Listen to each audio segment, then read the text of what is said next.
So there was a hot mic, caught with Chuck Schumer talking to Joe Biden in New York. And he was speaking about the midterm elections.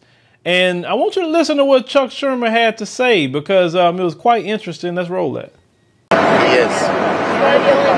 That seat, we're in danger of that seat. As a matter of fact, we're but we're, it looks like the debate didn't hurt us too much in Pennsylvania as of today, so that's good. And basically, we're picking up steam on that. The state we'll see it because the state will go down now. It's hard to believe that they will go for Herschel. So as you heard, that he's definitely concerned about the midterms. He's talking about Pennsylvania with John Fetterman. A lot of people spoke about him because they can tell his health is not good, because the man had a stroke not too long ago. That man should be recovering from his stroke. But like I told people before, I could not support John Fetterman whatsoever because he pulled a gun on an innocent black man when he was mayor. That's why I can not at all. Any black person talking about voting for Fetterman, you crazy. You might well go vote for George Zimmerman if that's the case. That's how I look at it. Pulling a gun on an innocent black man.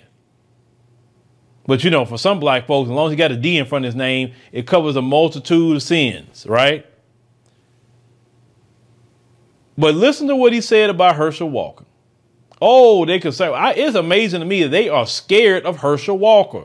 You're scared of Herschel Walker, and you should be. You should be scared of Herschel Walker, because at least Herschel Walker answered yes and no questions during the debate. He had no problem answering it. Warnock would never even answer a question. I still go back to a few things. Warnock wouldn't even answer yes or no if he would support Biden in the 2024 election. He wouldn't even say yes or no. Scary. Why you wouldn't say yes or no, sir? Who wants to vote for that guy? You're supposed to be a whole preacher, and you talking about a woman's right to choose? You being a preacher? Preachers don't supposed to be supporting that. And also, preachers don't supposed to be in politics either. But that's a different story for a different day. Talking about the Bible. But then he's a whole so-called preacher, but evicting people. Like, no, this dude got a lot going on, and he's supposed to be a so-called preacher. See, that's why I'm not that black church and all of that. He just fit that mold right there, and he's the problem. He's been a problem. Herschel Walker in that debate made him look bad too many times. Because Herschel Walker know how to answer yes and no questions. It's just that simple. And when you don't want to answer yes and no questions, you're being very deceptive. All that Democrat, let me not answer a question. Let me go just talk about something. Hopefully a person forget what they asked. So a lot of people are voting for Herschel Walker. I've had black people tell me that's from Georgia. Yes, I was a long-time Democrat, but doggone it, I'm sick of these people. I voted for Herschel Walker. But you know why I voted for Herschel Walker? Is because I know where Herschel Walker not going to be supporting all this illegal immigration. I know he's not going to be supporting that. That's one thing that's hurting black people. He said that many times, right? Biden got in office, 2 million of them just flood the country. 2 million. That is almost more than some of the states in the United States. Some of your smaller states don't even have 2 million people. And that many people came into the country in 2 years. I'm telling you, I know someone personally who works on the border. And they told me that when Trump was in office, Trump kept them at bay. When Biden got in, the floodgates opened. And they just started coming. And they are overwhelmed down there on the border. I'm talking about Border Patrol. And Biden and them don't care if they overwhelmed. They don't care if those Border Patrol agents get hurt, or they don't care about any of that. Another thing black people say, you know what, I'd rather vote for Herschel Walker because at least they talking about the economy. They talking about inflation. They talking about these gas prices and food prices. What Warnock response is, well, the CEOs making record profits. What the hell that got to do with when I go to the grocery store in Georgia? What that got to do with it? Or if I go to the grocery store and pump gas if I'm in that state, what that got to do with them making record profit? They always making profits. What are you talking about? That's a scapegoat that you're doing instead of you having policies to deal with that. But y'all, the Democrat overspending, spending wildly drove inflation up. That's what did it. Because how is it 2 years ago we didn't have the inflation? We didn't have the food prices. Gas was under $2 in a lot of places. For regular, at least.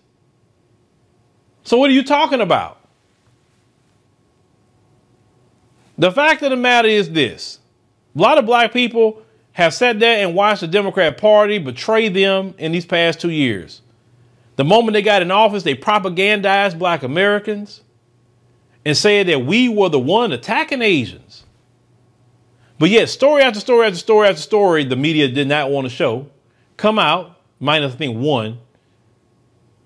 It was the white supremacists attacking Asians. But let some homeless, mentally ill black person do something. And CNN ran it on a loop. Oh, we got to get this Asian hate crime bill and all of that. And they got it. And all of a sudden, I guess Asians not being attacked anymore in America by black people. It's amazing. It's not on every news channel now. I guess that went away when they got the bill and the money, right? Because they did get some money from Biden's executive order. But when it comes to black people, I can't just do something for only black people. No. But you can do something for them. You can do something for illegal immigrants. You can do something for Ukrainians who's not even citizens of the country. Ukrainians got an open check. Open check. And the Democrats will keep voting for it. But let black folks say, hey, we need reparations. Oh, well, I can't do that. I mean, shoot, no, I can't do that. If anything, and I mean a big if, we can do a study. And that's an if on that, right? Not to say we want to study, because you didn't do no study for Ukraine. You did no study to start writing checks and sending them to them. We got to have a study, but they get an open check from the U.S. government. The money that's given to black folks, for the most part, will stay in America. It will be used as goods and services in this country. But you rather keep black folks in a underclass status and not give black folks what they really need to close the wealth gap. No, that's a no for you. And this is your Democrats. Now, as we say on my podcast, we're not talking about the glue sniffers in the back of the class. So we use that term because you know how those kids back in the day would be sniffing glue and all that, you know, messing with their head. And that's what we have a lot of times in our community. Just in the back of the class, people sniffing Elmer's glue.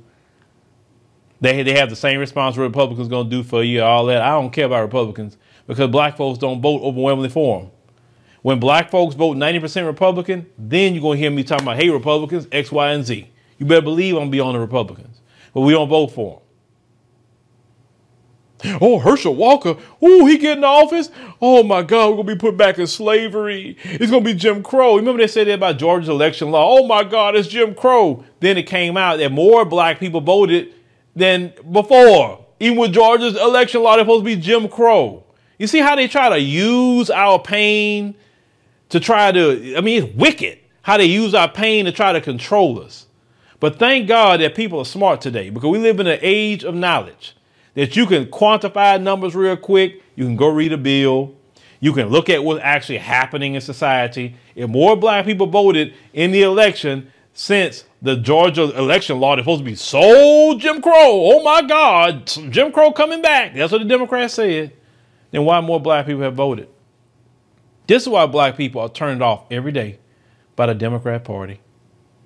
And rightfully so. We get nothing out the deal. So you have a lot of black people saying, I'm good on that party. And then you have some black people say, you know what, I'm going to do a protest vote. Or some people say, I'm just going to go on the other side because, you know, why not? Let me try that a few election cycles.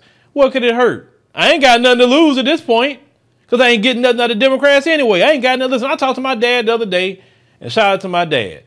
When we was going, you know, over to the Cowboys game, we were talking about some of those things. And my dad told me, I asked him verbatim, I said, listen, I said, I could be wrong, Dad. I could be wrong. I said, help me understand something.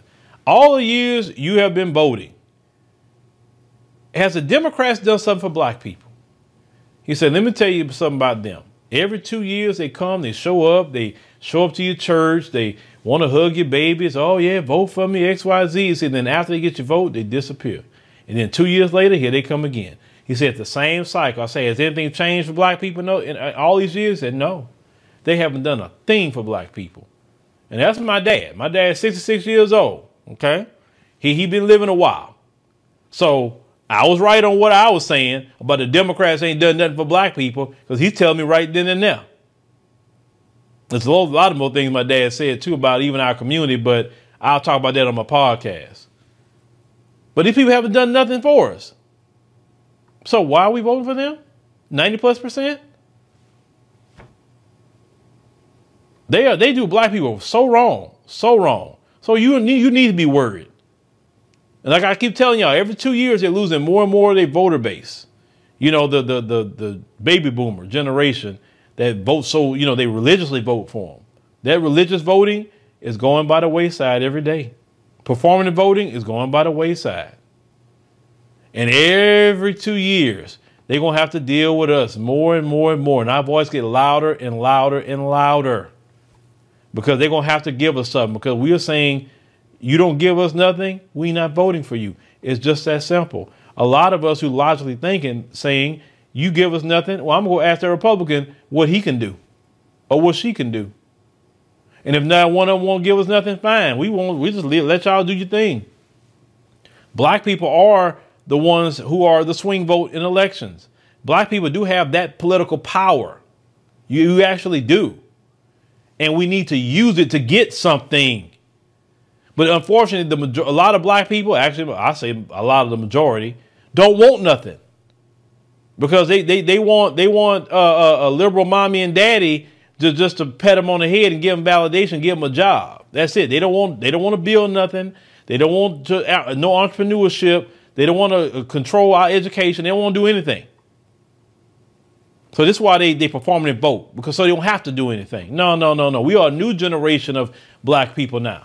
We're saying we want to build and do things on our own, and we need that assistance to the government that we pay taxes to. So either you give us something or we're going to go to the other side and see what they're going to do. Our vote is always up for sale. It's always up for sale. I haven't had one Democrat Party representative say, hey, you can go over there and talk with Phil and them. Because I know their crowd could be a little about Democrats. Let me go say something. I'm open to the Republican Party coming on our platform. I'm open to any party coming on our platform. When you come here, we're going to talk about black people, though. I'm not going to talk to you about everybody. I'm no different than Univision. I'm no different than Telemundo. How they focus on their community, that's what we do. We focus on ours. So you come here, we're going to talk about black folk. That's it. It's never going to be an everybody conversation here when it comes to politics.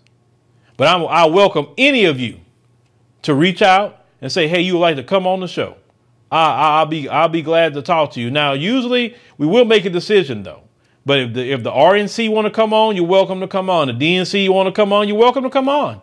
Any of you are welcome. Any of you. I won't turn that down to some of the major heads in those political organizations. Candidates, I'm not going to just accept any candidate to come on like that. It has to be somebody at least we see that's kind of polling and halfway challenging a little bit. But we're definitely always open. But let me know what y'all think about, the Democrats are scared of Herschel Walker. And like I said, I hope he win. I hope he win. I hope he win. Because, boy, if Herschel Walker beat them, they ain't going to know what to do. Hey family, make sure you join us on the new and improved AfricanDiasporaNews.org. Now it is our uncensored and raw truth website. We have to make sure to have our own website because on social media platforms, they do have rules, and at any time they could change a rule and shut a whole genre down. Now that would not happen to us because on AfricanDiasporaNews.org, we can speak the truth. We don't have to hold back. So make sure you join our website today.